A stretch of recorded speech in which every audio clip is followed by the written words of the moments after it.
Guys, I have an amazing story for you today with my friend Greg from Maui Home Buyers. Guys, let me tell you, there's times that we need to know the technical aspects of this business. We need to know how to lead generate, how to negotiate, how to deal structure, but there's other times that we just need inspiration. And that's exactly what we have today. Greg is going to be talking about how he went from struggling with major addictions in life to being homeless, to deciding to become an investor, and being able to go from that to success in one of the most difficult markets in the country, Maui, Hawaii. And I just came from this interview really feeling inspired, really feeling like, gosh, if Greg can make it work in those kinds of circumstances, then I really feel like it takes away everybody else's disbelief and everybody else's excuses that's really holding them back. So you're going to want to listen to this. I was really happy to spend this time with Greg, and you're going to want to listen to this episode. So without further delay, here's Greg. Overcoming addiction was the first step. I was sober for a few years before even getting anywhere near thinking about investing.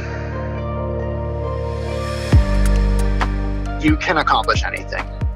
No matter how low you get, there's always a way out of it. Maui is a tough market, and I'm sure a lot of people can relate. Holy cow, like, I'm a surfer that lives on Maui, that gets to surf every day, that gets to do what I love and I'm passionate about. And that's a big thing. I'm passionate about real estate, and I get to make a great living.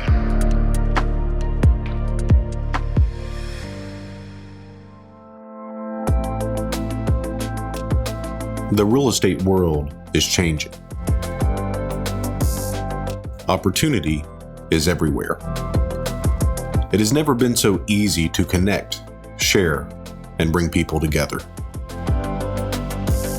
We're learning from others and finding the very best in ourselves. Challenging our beliefs, overcoming our fears, transforming ourselves so we can transform our business.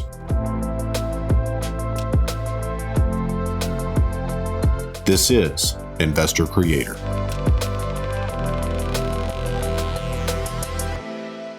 Greg, welcome to Investor Creator. Hey, Brad, thanks so much for having me on the show today. Man, been really looking forward to this because your story is just so inspiring. So it's just unbelievable. I'm really excited to get into this. So let's dive into what you were doing pre-real estate and what caused you to kind of get into the real estate world. Well, my dad,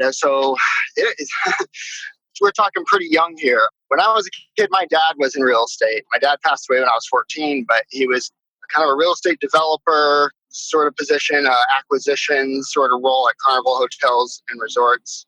And I think that kind of always sent a subliminal message to me. So I think it was always planted in me because of my dad. But I went into a real estate right out of high school and became an appraiser up until the recession hit. And didn't stay in real estate, but practiced real estate, got the passion going. I got my interest was very high. I was really excited and interested in working in real estate. Then the recession hit, everything changed.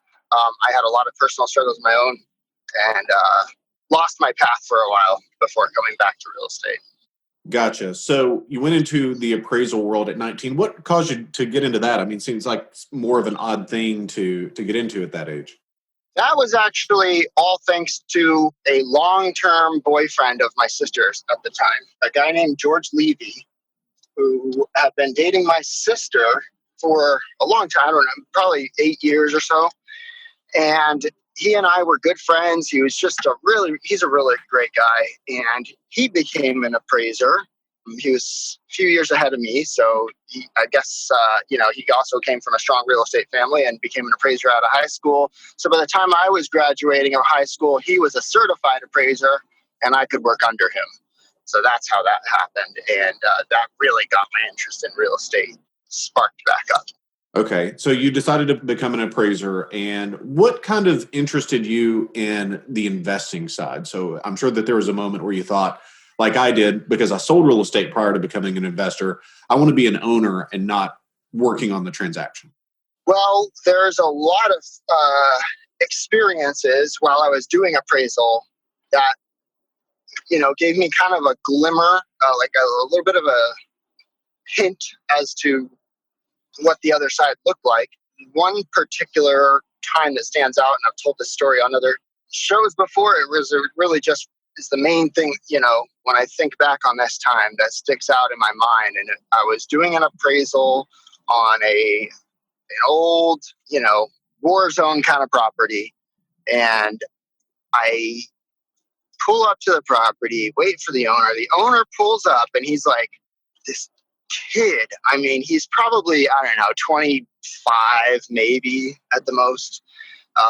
And he pulls up in a red Ferrari F360 or something like that, some Ferrari.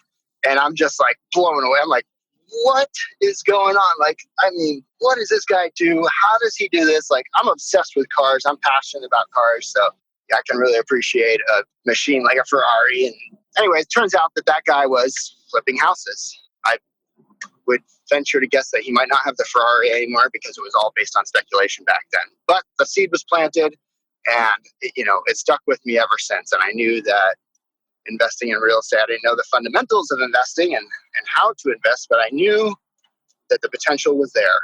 And I also was passionate about real estate. So those two things combined. Very good. So, and how old were you at this point? I did appraisal from about 19 to only a few years, 3 years or so. I was just about to become certified so that I could start my own appraisal office when the recession hit. And, so basically from 19 to about 21. And just one day, all of a sudden I went in and there was no more appraisals. Wow. And so what did you do at that point? I went and got a job selling cars at the car dealership. That lasted for about 14 days. But no, I ended up going back to school. I tried to find another job where I could make, good income, and realized it wasn't so easy to do, and went back to school at that point. But I was also, I went back to school, got an associate's degree, started getting towards my bachelor, and then I kind of struggled a little bit with not a little bit, a lot of it with my addiction. And so that was a long process of recovering from drug addiction, which is something I struggled with ever since my dad passed away when I was 14. That's really interesting. I'm a big fan of a doctor named Gabor Mate, and he's a Canadian doctor, and he's a specialist on trauma. And he talks about how almost all addiction is directly linked to some sort of childhood trauma. So do you feel like the death of your father really created that addiction for you? I've spent a lot of time thinking about this and debating it. And the bottom line is I don't think you can ever just point a finger at one thing. Like, I think that losing my dad was a catalyst that just catapulted me down this nasty spiral. But even before my dad dying, I do remember having thoughts as a child of just being curious about like trying drugs and and when I talk to other people that are not addicts, they're like, they don't get it, right? They think, I remember sitting in DARE class as a kid and thinking, oh, drugs are horrible, right? Whereas, my perspective was, I thought, well, that sounds like really interesting. I want to try it. Interesting. So I think that, it's not just, I think it was already in me. There was something there. There is definitely some genetic, extent, but the trauma of my dad's death certainly initiated the process of my downward spiral. And so at some point, your use of substance really got out of control. Is that fair to say? Yeah, I would say it just progressed. I was out of control from age 15. I was out of control, but my addiction to the substance wasn't something that, it was something that slowly was progressing, in the background while I thought I was partying and having fun and just being, I thought there was nothing wrong with me.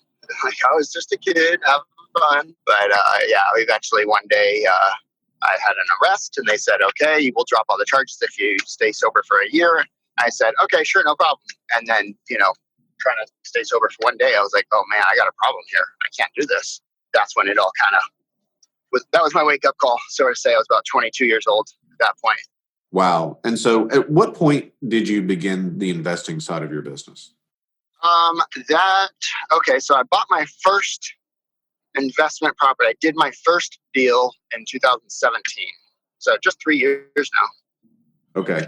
And so one thing that I find really interesting for people that are new to the business is that there's almost a sexiness to what we do. Like people see HGTV and they think, oh man, like how amazing would it be for me to live that life? But the problem that I have is I have, problem A, problem B, problem C, problem D, none of which are really true conditions that would stop anyone from doing anything, and I think that your story really tells that in a great way. What was the bridge that took you from addict to investor? How did that transition work? Because it seems like mindset would be at the forefront of this.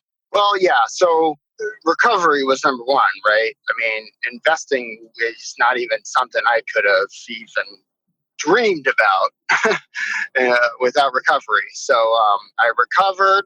That was a long process, a lot of really low moments, which, I'll just share just in case there's anybody out there that may be coming out of something similar or whatever. But I went through, a lot of the rock bottom kind of situations between overdosing. My mom found me overdosed in her house and gave me CPR, going to jail, being homeless, like all these just rock bottom things that got me to the point where I said, I cannot live this life anymore. And ultimately, like as horrible and hard as those things are to go through, those are what gave me the fuel that I needed to fight such a, worthy opponent and overcome addiction. And not to say I've overcome it, because I could be right back any day now, but I'm on the right path. And if I stick to this path, I can keep this life that I've built. So yeah, overcoming addiction was the first step. I was sober for a few years before even getting anywhere near thinking about investing. But the next step was working hard and saving. So I built a really strong habit. I'm really grateful that I read a book in my really early recovery. It was called Start Late, Finish Rich. And it's an old book, and a lot of it's probably not relevant today. I don't know. But at the time, it was like really eye-opening for me and really made a big difference in my life, because it taught me to be frugal, basically, not spend all my money. And so I read that right when I was coming to recovery. I started getting my first kind of real jobs since being an appraiser. And I practiced the strategies in the book, like just basically saving, right? Living below my means, and saved a lot of my income and was able to put money aside. And that was a really big, one of the reasons why I attribute to being able to go out and buy my rental property. That doesn't mean, anybody could start investing. If you can save a couple $1,000s, I think you can become an investor. You start with doing some wholesaling. You got to have a few $1,000s for marketing, a few $1,000s for earnest money deposits, and, just backup kind of thing. But I think anybody can do that. In my case, I was frugal enough and worked hard enough to earn enough that I could save up $30,000 and buy my first rental property. So yeah, big process there, and we can unpack that as much as you'd like. So wow, you saved $30,000 just working hard and just living frugally. Yeah. So I mean, a lot of people would just say that that's impossible, being that I'm assuming now had a criminal record, correct? I did. I was able to get the felonies reduced to misdemeanors. So that was a big deal. And I just was straight up with people. When I went to a job interview and they were like, hey, we got to talk about something that came up on your background. And I would say, yeah, so here's the deal. Here's my story.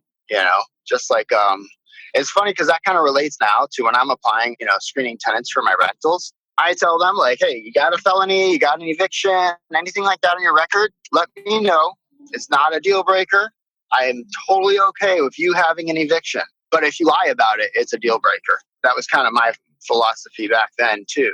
I would just tell my employers, So you're here's my just 100% background. upfront, honest, and people receive that pretty well. And to put it into context, I mean, what part of the country are you living? So I live in Maui, Hawaii. I grew up in Miami, Florida. So up until basically when I got sober is when I moved to Maui. Okay. So And whenever you were scrimping and saving and living below your means, you were doing that in Maui, Hawaii, correct? yeah. And that's one of the cheapest parts of the country, isn't that right? Oh, yeah. It's super cheap here. So it's like, man, if Greg can do this in one of the most expensive parts of the country, I mean, anybody should be able to do this.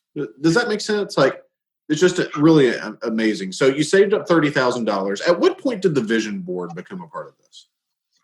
Okay, so the vision board, I believe it was 2016.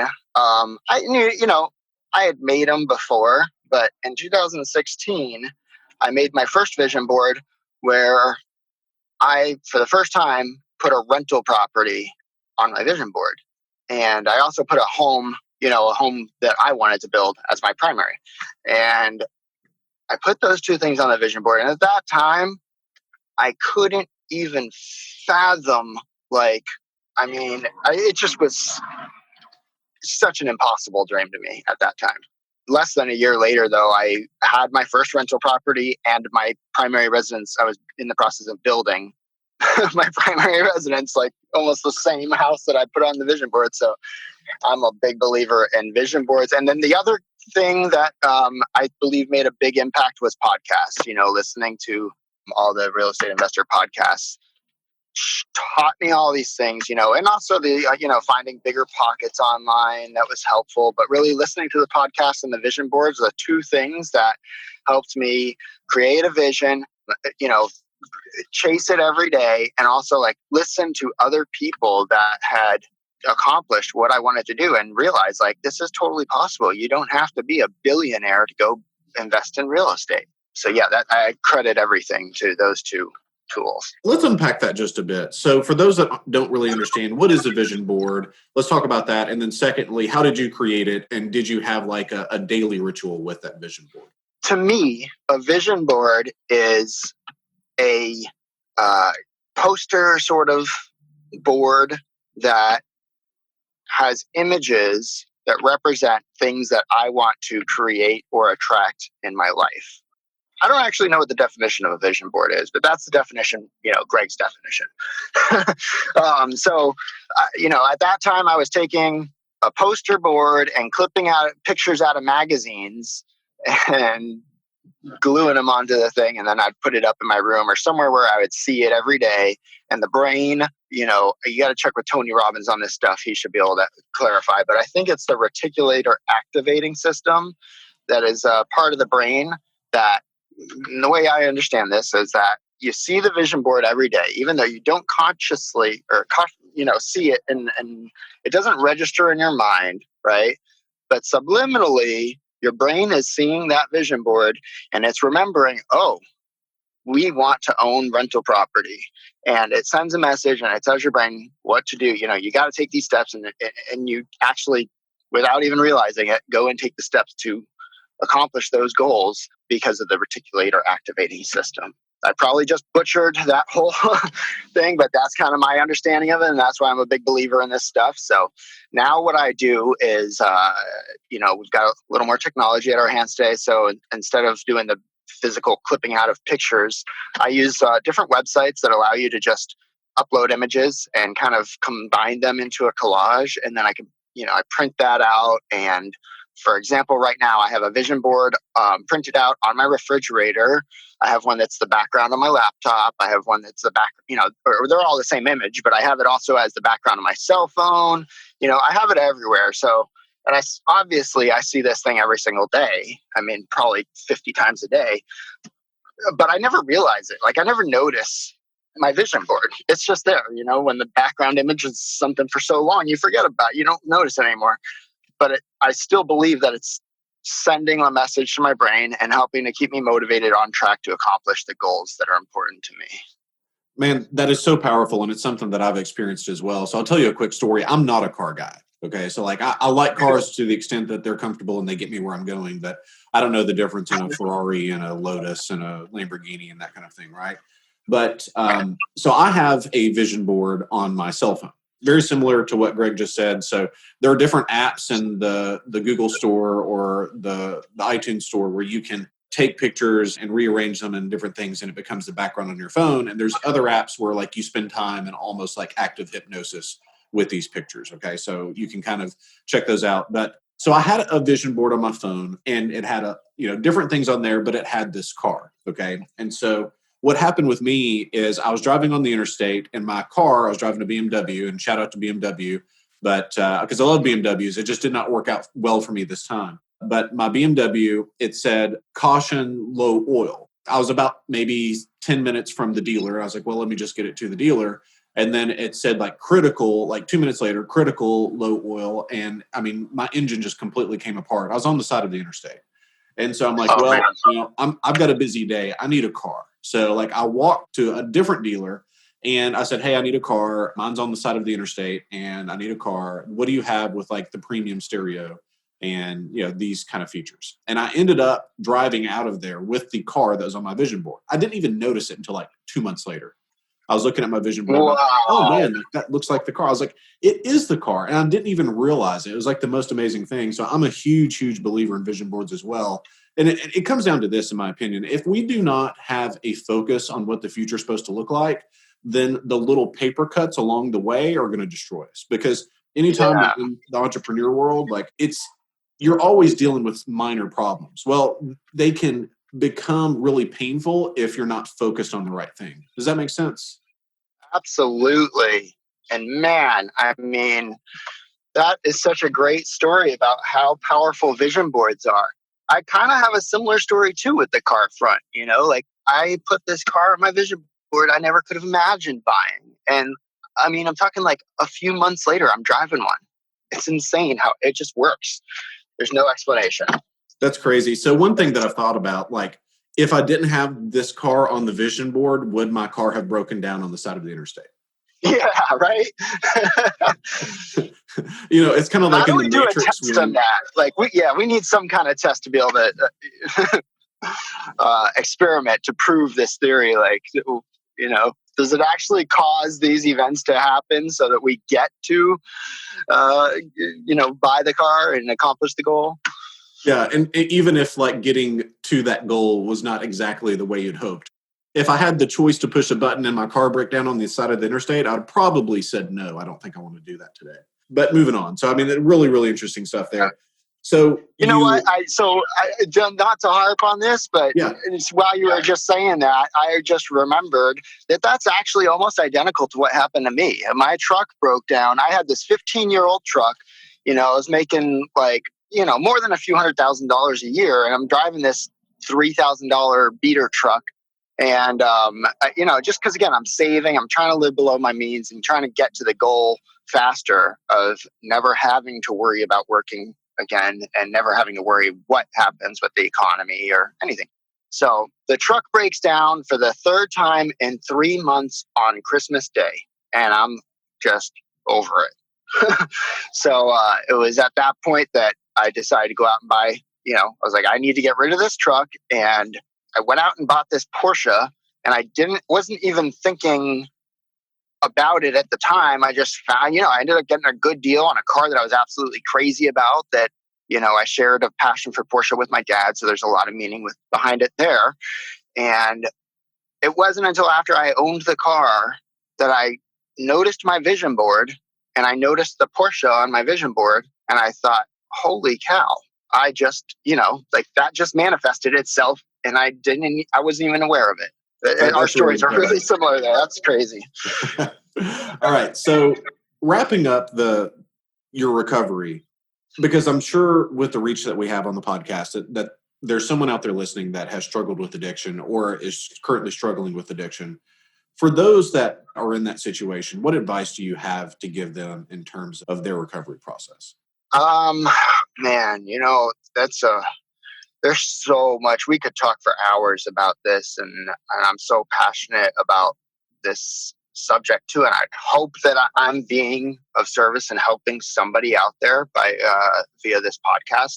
That's my goal, by the way. Nothing that I say on this show is to kind of brag or anything. I mentioned the flashy car and stuff. And the reality is, like, that is just my way of sharing my story in the hopes that somebody out there that is where I was 10 years ago will hear it and say, oh my God, maybe there's hope for me.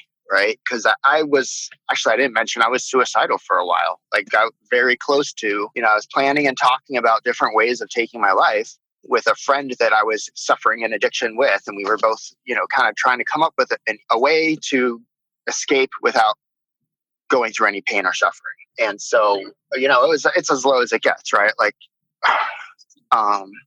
so if anybody out there is kind of, going through any of that or coming out of any of that and just not being able to see how life could ever be worth living, because that's how I felt for so long. I mean, how on earth will I ever have a life that's worth living? It's amazing how things change once you start on the right path, right? And yeah, it takes time and it doesn't happen overnight. But once it does happen, it feels like it happened in a flash, first off. And it's having experiences like that. I believe, like, I'm so grateful that I went through all that suffering. Now, I would never want to go through it again. But, it's in the past and it's over. And it's like the biggest asset that I have now. It's such an advantage because everything in life I appreciate so much. And it also helps me in my business. Like, part of my business is doing buy and hold and BRRRR investing. And I focus more on lower end housing since I self-manage, and I look for opportunities to get people out of the homeless shelter, get people that are struggling that deserve housing. Good tenants, we screen them thoroughly, but a lot of them were good people, hardworking people that had an accident and can never work again.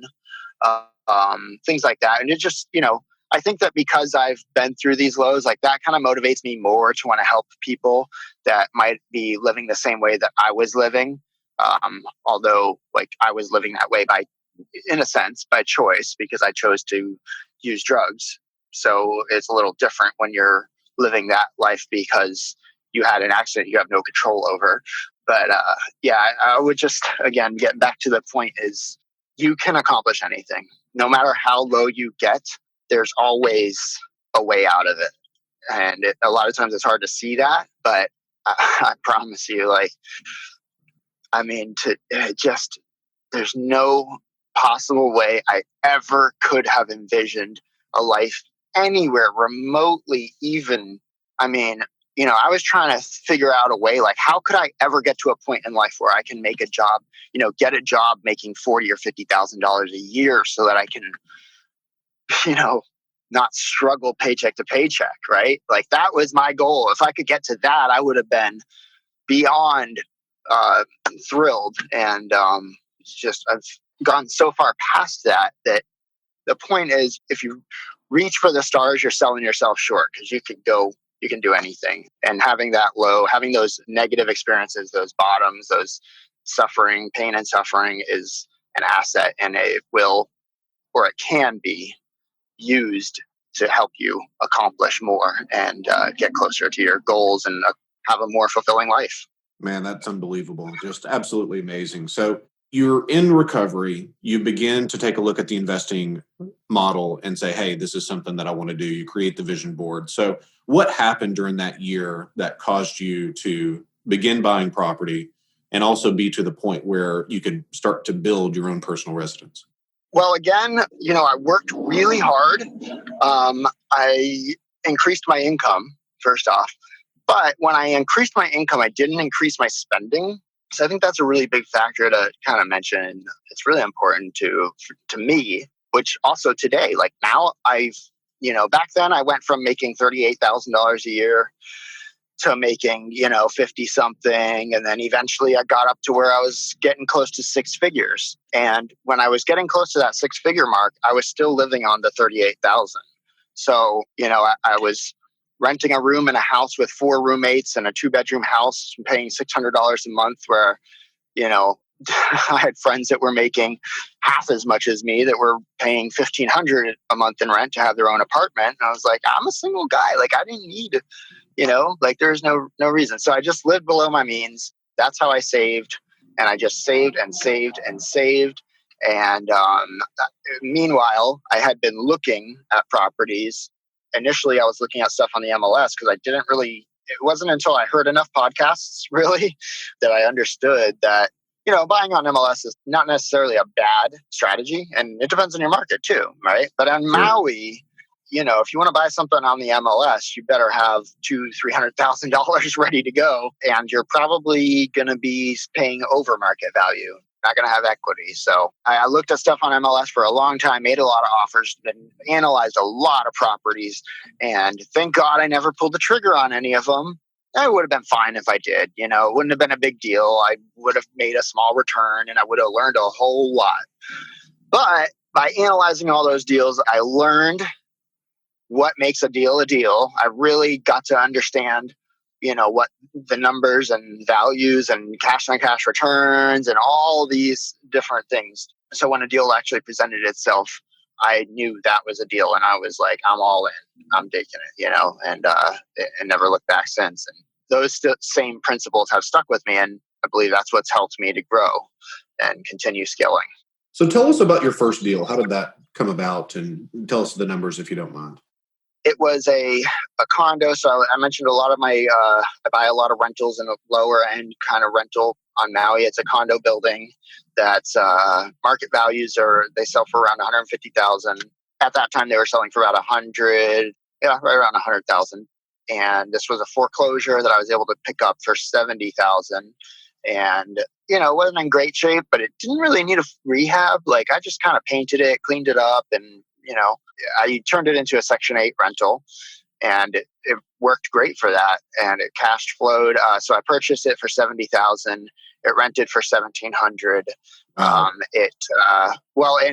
Remember it's a condo, so true, because you have your association fees. The rent to price ratio. People are just like, what? But yeah, the HOAs are $600. So that's a big chunk, but it still cash flows. 30-something% cash on cash return. So it does really well. I still actually just finished doing a renovation on that unit last week. So it does well. What else did I miss? Oh, at the purchase, I bought it for $70. It appraised for $95. It's now worth about $160, I'd say. And yeah, it was a great deal. And, when I bought that one, I thought, okay, I'll buy this one and maybe in a year or so, I'll be ready to get the next one. And 2 months after I bought that one, I was in escrow for the next one. It blew my mind. It's like a lot of times you hear people say the purpose of the first deal is to get you to the second. And boy, is that true. It was one of those things like how the vision board works, where I was just like, holy cow. Yeah, I have my second one under escrow. How did that happen? Yeah, you wake up one day and you have a business and you're like, really? Did this just happen? Yeah, and you got to do the first deal for that to happen. Yeah. Absolutely. So, this has been pretty recently. So you bought your first deal in 2017. We're now at near the end of 2020. So, what does your business look like now? So right now I have 7 rentals. And in the 3 years I've been active, I think I've getting up to about 20 deals now. So I did, I think it might be 18 to be exact. I'm not 100% sure, but it's kind of a spectrum of a lot of different things. We got the 7 rentals. I'm looking for more rentals. And then I also have the, I do some wholesales. So when a deal comes up that's not quite, good enough for me to pull the trigger on, it might be perfect for somebody else. So I'll assign it to another investor to make some more capital that I can put back into buying more rentals. And then I also do flips with my business partner, kind of a little bit of a well-known guy, Brandon Turner from Bigger Pockets. And we're scaling a business flipping houses here on Maui. So let's talk about that, the market there in Maui. So Maui's like my favorite place in the world. I've been there twice, and I'm really seriously looking at doing an extended stay, maybe 6 or 9 months there in the next year or two. But if I do that, I'll definitely have to connect with you guys. But in terms of the business there, so it seems like you have 2 things that are against you. So number one, whenever I'm looking at the places that I would want to stay there in Maui, one of my my goals is to get something that's like practically oceanfront. So, I mean, there are some places where you have like almost 360 panoramic views, but it's not like really oceanfront. I'd still classify that as being okay. But all that to say, you have like $6 and $7 million houses that might have a 40 or 50K mortgage, but you can rent these things for like 15K a month. And I'm sure that doesn't really extrapolate down to the normal average neighborhoods there in Maui, but it seems like it's a difficult place to make the rents work, and also a difficult place to start off in terms of buying equity positions because the prices are so high. How have you been able to navigate that? Well, first off, those $7, $8, $10 million properties, I'm not exactly focused on buying those as long-term rentals. Sure. That was a joke. I got it. Maui is a tough market, and I'm sure a lot of people can relate, because I don't know that there's any such thing as an easy market out there, but it's a tough market. There's so much competition. There's so much big money coming from outside, and people willing to pay just crazy prices regardless of the condition. One of our challenges here is that, so funny actually, when Brandon moved here maybe 3 years ago, and he and I had, when we first started talking about working together, we went to see an REO, a foreclosure listed on the MLS, and we're walking the property, and the realtor mentioned there's another buyer that's a first-time home buyer using an FHA loan. She's going to make an offer, full ask price. And Brandon said, "Oh, well, that'll never happen." And we're all like, "Well, what do you mean? Why wouldn't it happen?" And he's like, "Well, she's never going to get an FHA loan on this house." And we're all standing there saying, "What do you mean? Why?" And Brandon's like, "Well, look at the windows. Look at the condition of this place. They'll never, things just in horrible condition." And we're all saying, "Well, every house looks like this on Maui." There's not a lot of, there are renovated properties here, but there's a lot of original properties that were built in the 50s, 60s, 70s and have not been renovated since. And that's just how Maui is. So, what I got from that is that maybe if this house was in Washington, an appraiser would come in and say, these old jalousie louver windows need to be replaced. The floor, the old linoleum floor needs to be replaced, or whatever. He might have required updates for it to pass the appraisal and get financing. Whereas on Maui, the appraisers just understand, that's just the market, that's the way things are. And so that, I think, creates a challenge for us, because that property now can qualify for financing and can sell on the MLS, and is that seller is not limited to selling to a flipper or wholesaler. And so that's definitely a big challenge for us. It just means we need to be creative, work harder, and, be able to pivot if needed, and think outside the box. But at the same time, I would say the principles of the business are not much different. I would say there's a lot of competition, and that's another challenge. There's other challenges here, but the principles are, we do our direct mail, we watch the foreclosures, we just do the same things everybody else does. We have the website, and we cover all the bases, and we get a lot of leads where people call and say, "Hey, I know my property could sell on MLS for $750. So if you guys want to buy it directly from me without realtors' commissions, pay cash and close quick, we'll sell it to you for $745. Deal. And we say, "Yeah, I think we're going to pass on that one." They're like, "Oh, no, you could turn around, sell it on MLS and make $5,000. And we're like, "Not quite. There's a little bit more that goes into it than that." But yeah, so, we get a lot of that, but, it's weeding through all those unmotivated sellers and finding the motivated sellers and the real distressed properties that qualify and then work out. Yeah, that's how we do it. Yeah, and that makes sense. And I agree with you. The fundamentals stay the same regardless of market. And that's one of the things that we learned whenever we started buying out of state. So, my first deal out of state was one state over. And I did everything that I could to not buy this property. So I was like, okay, well, this is our price. And she was like, that's fine. I was like, well, you own it free and clear. Can you finance it? She was like, yeah, that's fine. I was like, well, it's at a 0% rate. Is that cool? Yeah, that's fine too. And I'm like, I'm really running out of reasons to not buy this. And once I cleared that first hurdle of like, oh, maybe investing one state over is kind of like investing in a different country, and you find out it's not, then you realize that the fundamentals remain the same regardless of market. But I mean, at the end of the day, man, frankly, I'm just so inspired by this conversation because, thinking about you had what I feel is almost everything against you between, having a loss of your father and, you didn't come from money and you probably didn't have a ton of time. And then you had this huge addiction issue and you're not in an easy market whatsoever. And you still, from the time that you made a decision to do this, you still did it and fairly quickly. I mean, so living the life that you have now, I mean, how does it feel to look back at what you've been through and be like, man, this is the life I'm living? Well, first, I do want to say that, you did mention a lot of the reasons why I can't, or should, excuses that I could have had, right? Yeah. But I do want to also mention, and I don't want to give anybody else an excuse that doesn't have these advantages, but I did have a lot of advantages. One being my mom. My mom is like the most incredible mom on the planet. And I owe everything to her. I mean, she never gave up on me and she fought for me. I mean, like, I have friends that's, their parents just said, forget it, I'm done with you, Yeah. and they gave up on them. And my mom never gave up on me. She fought for me as long as she needed, and she would have kept fighting for me. And she sacrificed everything to get me better. And she did it. So I owe it all to her.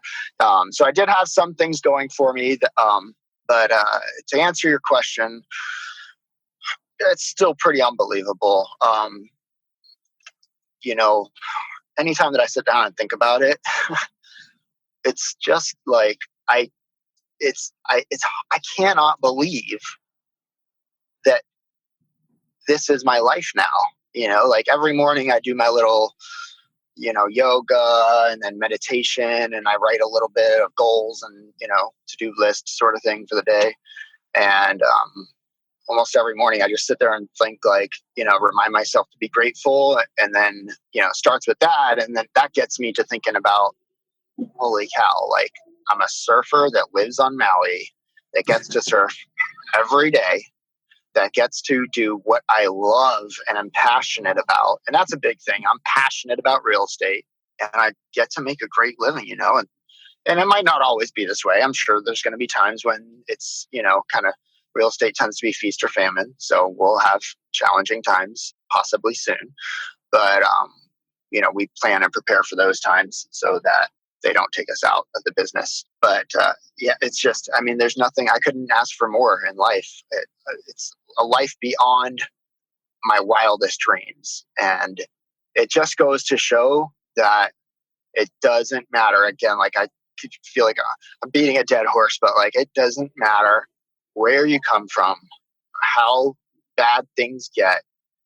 Anybody can do this if you devote. And another thing that I think it's important to mention is I spent a lot of months and days and weeks and working endless hours, like working from 7 a.m. till midnight, take a break to go, an hour break to go surf, an hour break to have dinner. And other than that, 12-hour, 13, 14-hour days. Now, recently, I haven't been doing that so much. I've been able to have a little bit more balanced schedule. But in the last week, and I might be a little scatterbrained today because I've been doing that for the last week because we've got a lot going on right now. So, it's not easy. It takes a lot of hard work, but anybody can do it. Greg, an amazing story. I appreciate you being with us so much. For those that are interested in reaching out to you, maybe they have a deal on Maui or they want to recognize you for what you've accomplished. What's the best way that they can get in touch with you? I'll give my email address. So if anybody, if you've got a lead on Maui, please reach out. We're definitely interested.